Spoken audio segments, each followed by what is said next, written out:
احمد فرحات کو ضمانت ملے گی یا نہیں؟ مظفرآباد کے انسداد دہشت گردی عدالت نے فیصلہ محفوظ کر لیا۔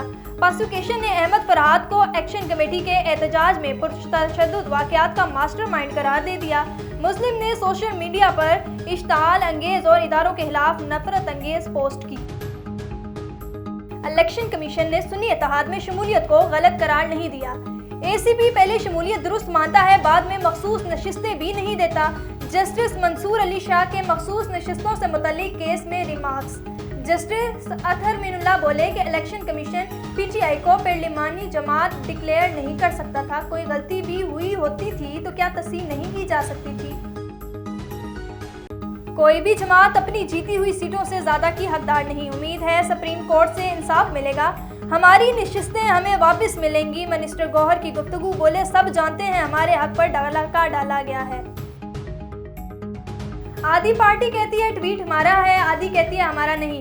گڈ کاپ اور بیڈ کاپ کی پالیسی اب نہیں چلے گی۔ پی ٹی آئی میں مختلف گروپوں میں اپنے آنے کی لڑائی جاری ہے، آگے آنے کی لڑائی جاری۔ آدھی پارٹی کہتی ہے ٹویٹ ہمارا ہے، آدھی کہتی ہے ہمارا نہیں۔ گڈ کاپ اور بیڈ کاپ کی پالیسی اب نہیں چلے گی۔ پی ٹی آئی میں مختلف گروپوں میں آگے آنے کی لڑائی جاری ہے، پہلے بیٹھ کر اپنے معاملات درست کر لیں۔ اور عدت میں نکاح کا کیس دوسری عدالت منتقل کرنے کی درخواست منظور۔ جج محمد عبد المجوکا سماعت کریں گے۔ صابر مانیکا کا اعتراض پر ڈسٹرکٹ اینڈ سیشن جج شاہ رخ انجمن نے کیس ٹرانسفر کرنے کے لیے چیف جسٹس اسلام آباد ہائی کورٹ کو خط لکھا تھا۔ ہیڈ لائنز آپ نے جانی، بڑھتے ہیں تفصیلی خبروں کی جانب۔ آپ کو پتہ ہے پاکستان کلرک ایسوسی ایشن تعلقہ سکرند کی جانب سے تنخواہ بڑھانے کے لیے قاضی سرفراز میمن چوک پر احتجاجی مظاہرہ کیا گیا۔ مزید تفصیلات بتا رہے ہیں سکرند سے جی ایم لغاری جی، بتائیے گا۔ جی بالکل، پاکستان کلرک ایسوسی ایشن تعلقہ سکرند کی جانب سے تنخواہ بڑھانے کے لیے قاضی سرفراز میمن چوک پر احتجاجی مظاہرہ کیا گیا۔ اس موقع پر ضلع صدر ارض محمد چانڈیو، جنرل سیکرٹری اللہ بچائے قریشی، عبدالحفیظ جمالی، علی اکبر زرداری اور دنی بخش ملا نے اپنے الگ الگ خطاب میں کہا کہ ہماری تنخواہ کم ہونے کی وجہ سے اس گردن توڑ مہنگائی کو منہ نہیں دے سکتے، اس لیے ہماری تنخواہیں بڑھائی جائیں اور فوتی کوٹا بحال کر کے ملازموں کے بچوں کو روزگار فراہم کیا جائے، جبکہ ملازموں کو group insurance, medical allowance, convention allowance سمیت اور ہمارے جائز مطالبے منظور کر کے ملازموں میں بے چینی ختم کی جائے۔ انہوں نے مزید کہا کہ اگر ہمارے مطالبات نہیں مانے گئے تو 10 جون پر کراچی پریس کلب کے سامنے تاریخی دھرنا دیا جائے گا۔ مظاہرے میں مراد علی ملاح، علی اکبر خانزادہ، ارسلان میمن اور دیگر اسٹاف نے شرکت کی۔ جی شیخوپورہ پولیس نے ایک ماہ کے دوران ڈکیت اور چور گینگ کے خلاف کارروائیاں کرتے ہوئے 12 کروڑ روپے کا مال مسروقہ برآمد کر کے اصل مالکان کے حوالے کر دیا۔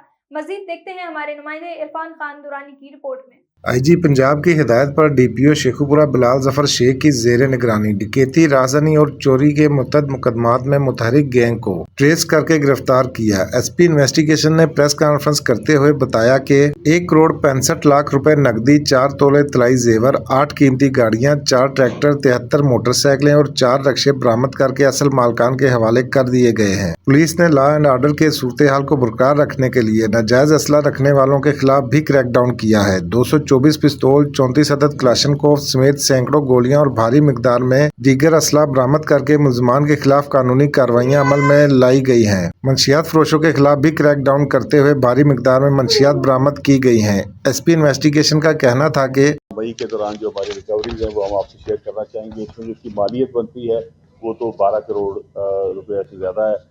اس مالیت میں کچھ گاڑیاں ہیں، کچھ کیش ہے، کچھ طلائی زیورات ہیں جو مختلف کرائمز کی شکل میں گیا تھا، وہ الحمدللہ شیخوپورہ پولیس نے اس کی ریکوری کی ہے۔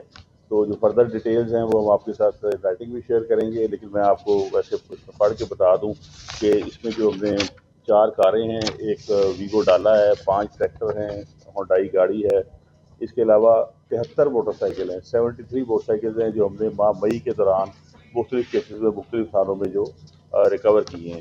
اس کے علاوہ جو دوسرا پہلو ہے ہماری آج کی پریس بریفنگ کا وہ یہ ہے کہ ہم نے جو کارروائی کی ہے ناجائز اسلحہ کے خلاف، منشیات کے خلاف اور پتنگ بازی کے خلاف جو کریک ڈاؤن کیا ہے، تو اس میں 111 کلو چرس ہے اسی ماہ مئی کے دوران جو ریکور ہوئی ہے، اس کی جو ایف آئی آر لانچ کی گئی ہے مختلف تھانوں میں۔